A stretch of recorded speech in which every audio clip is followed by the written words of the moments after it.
Elektron tijorat sohasi jadal rivojlanib kelayotgan bir paytda onlayn do'konlar, ijtimoiy tarmoqlar va Telegram kanallari orqali sodir etilayotgan firibgarlik holatlari yuzasidan ko'plab murojaatlar kelib tushmoqda.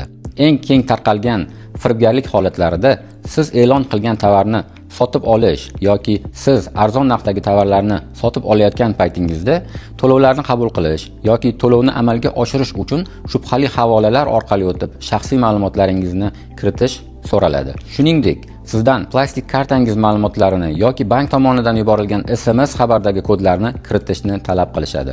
Diqqat! Bu aniq firibgarlik holatlaridir. Agentlik elektron tijorat sohasida vakolatli organ sifatida sizga quyidagi tavsiyalarni ma'lum qiladi. Telefon raqamingizga kelgan SMS xabardagi tasdiqlash kodlarini, plastik kartangiz orqa tomonidagi 3 xonali kodni hech kimga aytmang va norasmiy saytlarga kiritmang. Sizga yuborilgan havolalar orqali o'tib, o'zingiz haqingizdagi ma'lumotlarni kiritmang. Telegram xabarlarida kelgan APK shaklidagi fayllarni telefoningizga o'rnatmang. Xaridlarni faqatgina rasmiy va ishonchli onlayn do'konlar yoki platformalar orqali amalga oshiring.